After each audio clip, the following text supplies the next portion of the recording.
Gracious Father, we are so grateful for your word, so grateful that we can gather together united with the truth that we have a Savior, that someday the trump will sound and the Lord will return and we will be with you forever.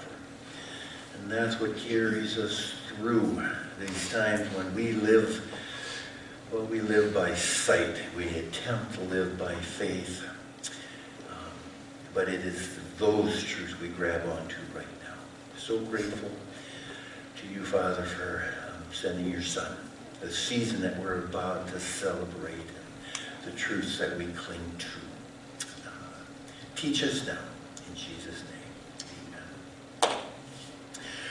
Well, I am sure you've heard this short piece of prose. It's entitled, "If I Had to Live My Life Over," but I would like to begin with it anyway. If I had my life to live over, I'd dare to make more mistakes next time. I'd relax. I would limber up. I would be sillier than I have been this trip. I would take fewer things seriously. I would take more chances. I would take more trips. I would climb more mountains and swim more rivers. I would eat more ice cream and less beans. I would perhaps have more actual troubles, but I would have fewer imaginary ones. You see, I'm one of those people who lives sensibly and sanely, hour after hour, day after day. Well, I've had my moments, and if I had to do it over again, I would have more of them. In fact, I would try to have nothing else, just moments, one after another. Instead of living so many years ahead of each day, I've been one of those people who would never go anywhere without a thermometer, a hot water bottle, a raincoat, and a parachute. If I had my life to live over, I would start barefoot earlier in the spring and stay that way longer in the fall.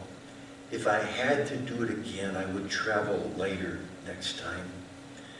I would go to more dances. I would ride more merry-go-rounds. I would pick more daisies. I appreciated that piece even more when I learned that it was written by someone who was 85 years old. Nadine Stair is her name, the author. She offers the wise counsel that only comes from reflecting back upon life, weighing the choices she had made, and then drawing the conclusions. If I could do it all again, if I could rewrite the script, if I had my life to live over, this is what I would do differently. That's the intent that I sense behind chapter 11 of Ecclesiastes. We've been studying through Solomon's journal here now for 11 weeks. Ecclesiastes, the record of his pursuit for meaning and purpose and satisfaction in life. And now in the autumn of his years, Solomon is an old man as he writes this journal, and he is saying, if I had my life to live over, here's the advice I would offer. Chapter 11, that advice is given in proverb form once again, like chapter 10 was. It's not immediately apparent what some of the proverbs are saying, but we're going to walk through chapter 11, just 10 verses long. We'll walk through it basically verse by verse. Chapter 11, ship your grain across the sea. After many days you may receive a return. A very literal rendering of that verse, it reads, cast your bread upon the waters. You may have heard that phrase, cast your bread upon the waters. But the New International Version captures the intent of the sense of the proverb, what its background is. It's a commerce background. And in Solomon's day, in that era, the place where money was made was in the import and export business on the Mediterranean Sea. And so if you're willing to take the risk, ship your grain across the sea, cast your bread upon the water, If you're willing to take that risk, in weeks to come, the ship will return and you could be rewarded. Risky endeavor with a possibility of storms and pirates, but there was also this potential for a very lucrative return. Cast your bread upon the water.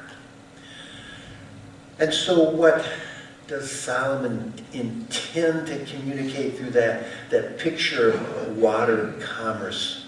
Well, he's reflecting back on life and giving this advice. What he's trying to say here is, if I had my life to live over, this is what I would do. I would go for it. I would take more risk. I wouldn't hold back. You only get out of life what you put into it. So far better to go for it than to live life too cautiously. Cast your bread upon the water. It's sort of the conclusion that Nadine Stair drew in her poem. She said, I would dare to make more mistakes. I would take more chances. Those were her words. Because too often, as she said, we don't go anywhere without a thermometer and a hot water bottle and a parachute. We live life so cautiously that we never really live. Go for it, is what verse 1 is saying. And that continues into verse 2. Invest in 7 ventures. Yes, in 8. You do not know what disaster may come upon the land. Notice the words, you do not know. Same phrase occurs again in verse 5, and then again in verse 6. We do not know. We cannot predict what life will hold, and we're going to be very disillusioned if we think that somehow we're immune from disaster, or as my granddaughter says, disaster. A disaster can happen at any time. Storms will come, and those experiences are enough to shut some people down. But don't live so cautiously that you're not really living. Go for it.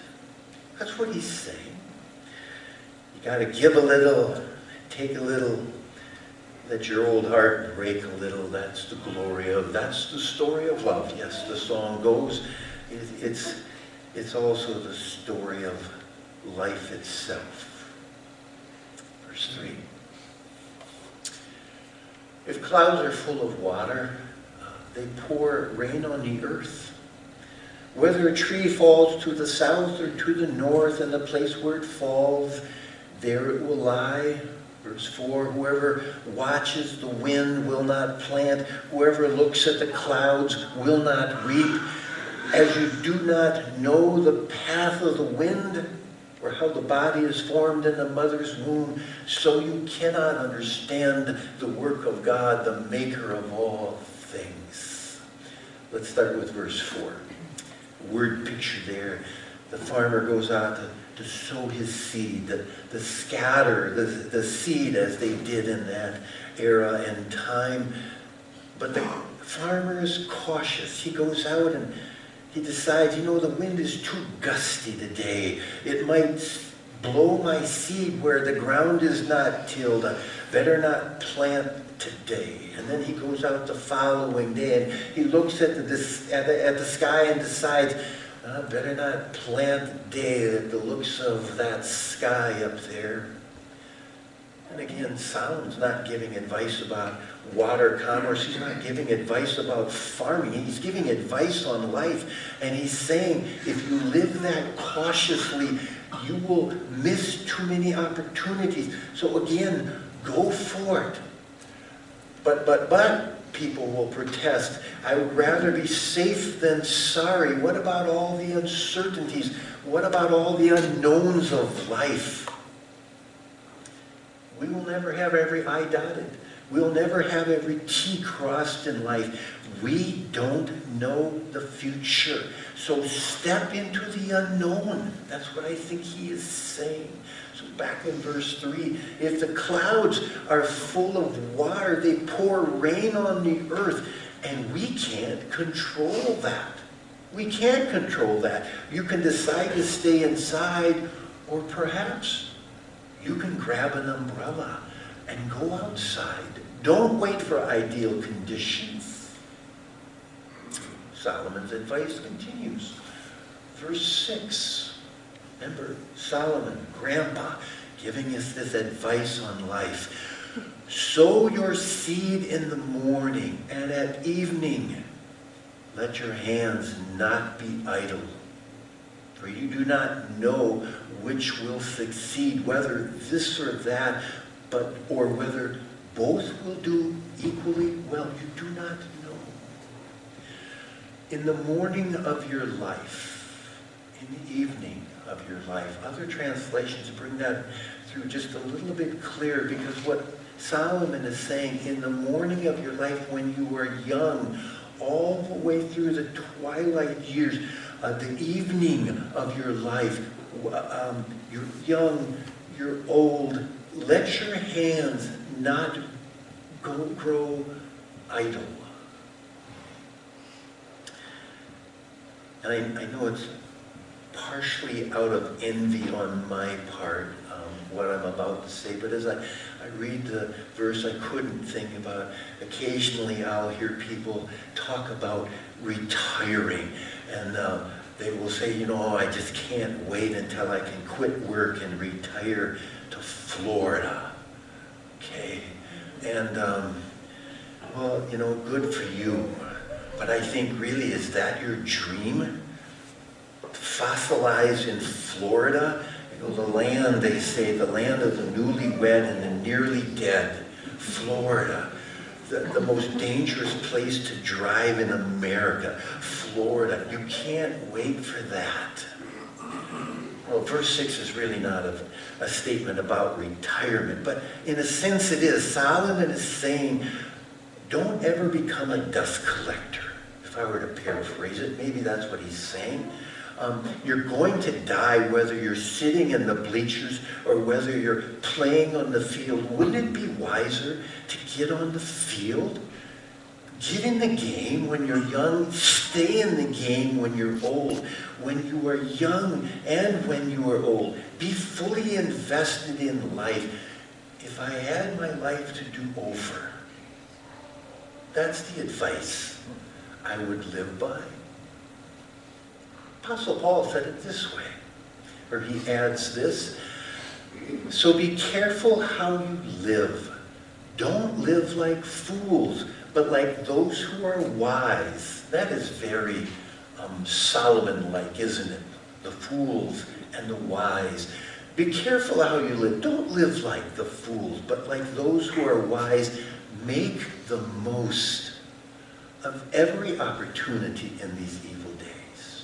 Live for a purpose. Invest your life in significance as long as you have life. Thomas à Kempis, known as sort of one of the devotional masters, and he wrote this classic, The Imitation of Christ. And in that book he says, it is vain to wish for long life while being careless to live well. Live well. Over the years, I've collected a number of inspirational quotes about living. Always because I'm the one who needs to hear this. But this is one of my favorites. Perhaps you can read that all the way back there. 20 years from now, you'll be more disappointed by the things you didn't do than by the ones you did do. So throw off the bowline, sail away from safe harbors, catch the trade winds in your sail, explore, dream, discover. That statement is attributed to Mark Twain, but he did not compose those words. We actually don't know who composed those words. But I imagine it was someone who was reflecting back on life, reflecting back on, with sort of regret, on the wasted years, disappointed with the missed opportunities along the way, and well, we can all relate to that, can't we? You sort of look back and go, oh, if I only would have done that. The statement seems very fitting for chapter 11, because Solomon said, cast your bread on the water. Go for it. Explore, dream, and discover. Go for it in the morning of your life. Go for it in the evening of your life. Don't interpret it, though, as permission to live this hedonistic pleasure life, which Solomon has clearly said, if that's what you pursue in life, it's going to be meaningless, just a chasing after the winds. Temporal things can't satisfy that hunger that's in your soul. That's one of the themes of this book. God has set eternity in our hearts. There's this God-shaped void in our hearts. Was that chapter 4? And then in chapter 6, that just marvelous sort of description of the roving of the appetite. There is a hunger in the soul that only God can fulfill. That is what it means to live well, to truly live, when you satisfy the hunger of the soul. Verse 7. Light is sweet, and it pleases the eye to see the sun. However many years anyone may live, let them enjoy them all. But let them remember the days of darkness, for there will be many. Everything to come is meaningless. And again, there's a metaphor in those verses that we need to just make sure that we're understanding. There are days of light. That is the days of youth. And then there's the days of darkness, the days when you grow old and perhaps your eyesight is failing and everything seems dim. Okay, so however many years anyone may live, let them, and the key word is enjoy them. Surprising how many times we have been told to enjoy life in this actually very depressing book at times. Remember that? Enjoy life. Chapter 9, for example.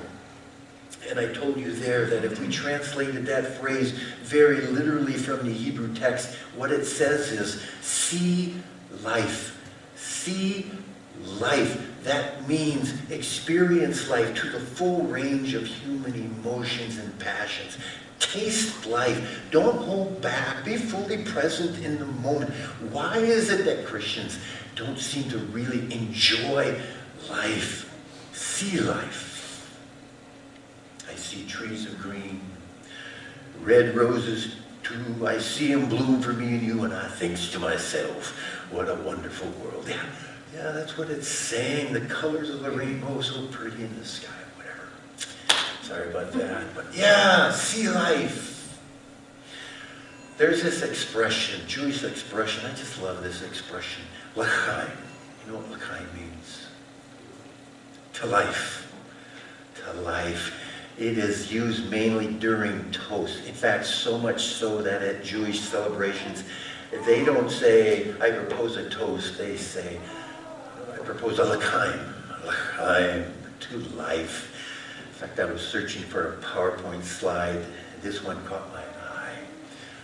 I cook with wine, and sometimes I even add it to the food. WC Fields, you got to think about it just a moment. L'chaim. To life. Everybody say l'chaim. L'chaim. That is not irreverent in the flow of thought found in Ecclesiastes.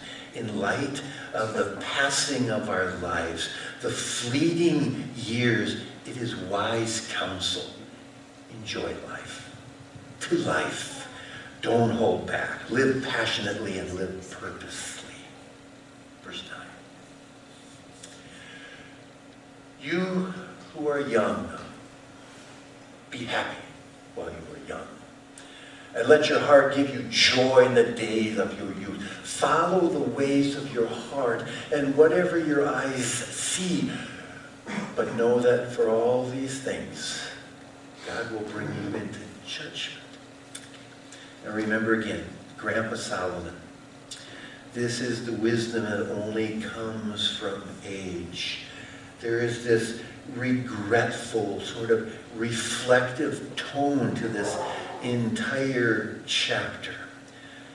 I hear a bit of George Bernard Shaw in verse 9. His statement was, "Youth, what a pity to waste it on the young." There is that sort of reflective, regretful sense. If we could only add the wisdom, I think this many times. Not that I'm wise now, but I'm sure a lot wiser than I was back then. If I could only have my wisdom now with my youth back when I was in my 20s, boy, would I have lived differently. Solomon is saying, enjoy your youth. But he adds, don't forget there is a final exam. Don't forget there's a day of accountability before God. And I think depending upon your religious background and your view of God, you read that and you're tempted to think back to verse 9. You're tempted to think that that's like this big eraser. It just erases everything he says. Enjoy life, but remember, God's going to get you. He's going to judge you. That's really not what is being said here. The message of the book is to live for eternal significance, not earthly success. You want to live with an eternal purpose, not just for earthly pleasure. And when you get that, when you understand that God-shaped void in your life is only filled with God, when you come to know Him, when that soul hunger is satisfied with a relationship with God, there comes a freedom, there comes a joy, there comes a peace that just surpasses understanding. However, if you're living over here, you're living life under the sun without God in the picture, if you're really honest, all of those pursuits to just enjoy life, you have to admit they're meaningless, a chasing after the wind. You live and then you die. That's it. But over here we understand life is meant to be lived passionately. And there is a joy and a peace and a contentment that comes with that because we're living purposely as well. Verse 10. That, by the way, is the conclusion that Solomon just keeps coming back to over and over again in this book. But verse 10, so then, concluding statement, so then, only 10 verses in this chapter. So then, banish anxiety from your heart.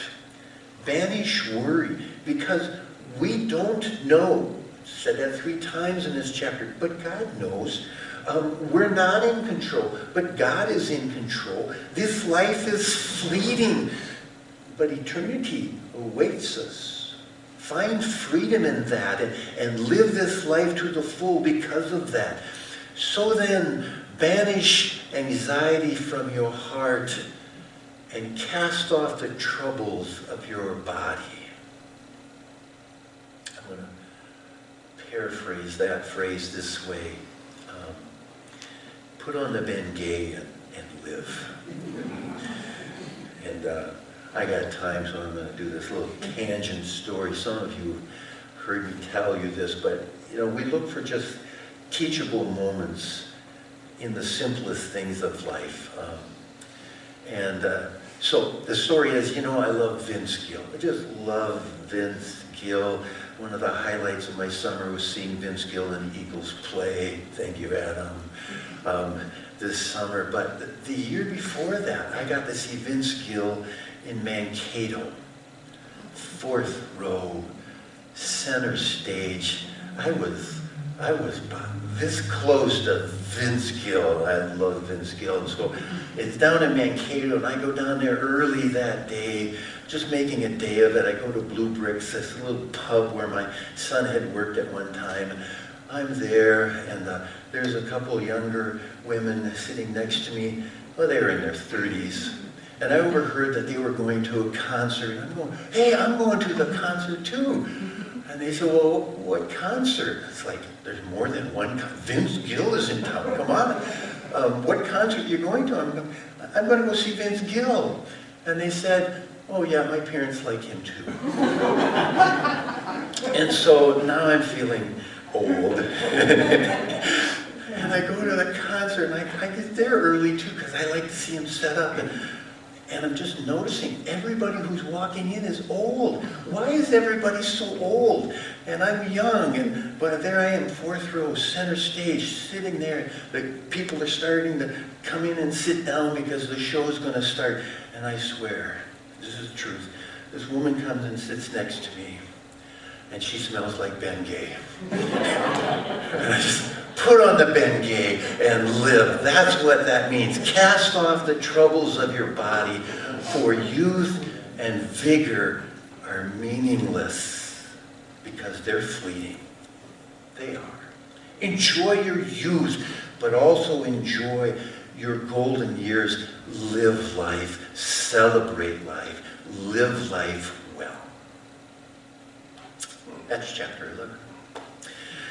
Next week we come to the final entry in Solomon's journal, chapter 12, and we will hear, using Solomon's words, the conclusion of the matter.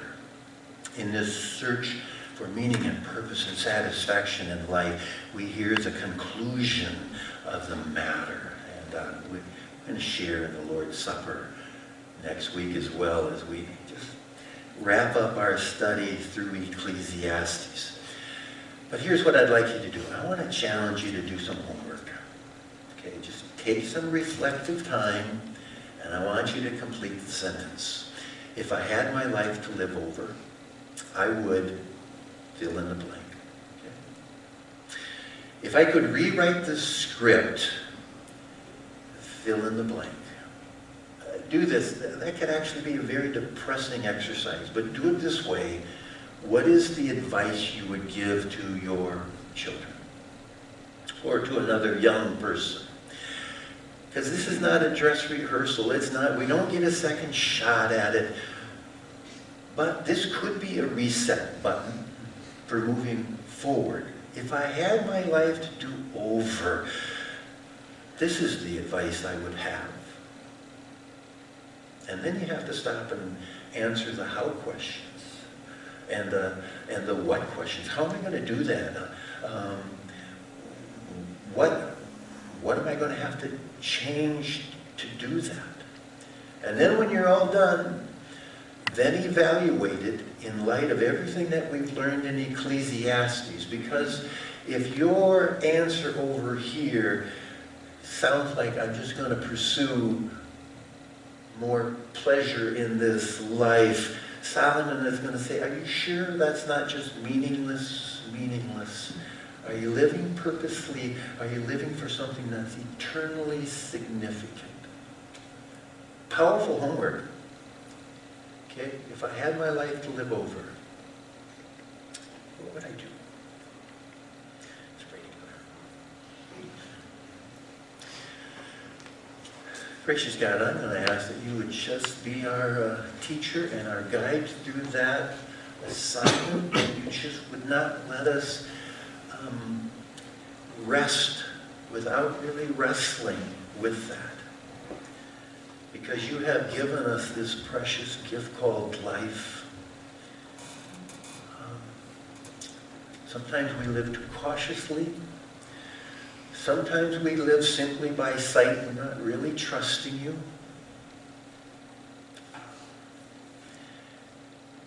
And Jesus said, I've come that you might have life and might have it abundantly, purposely.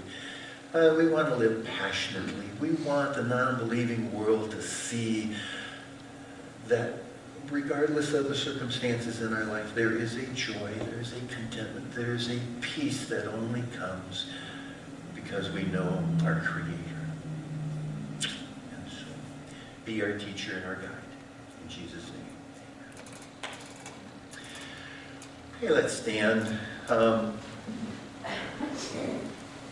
Chose the song, I think, simply because it reminds us that so much is out of our control. There is so much that we don't know that we have to daily depend upon the grace of God.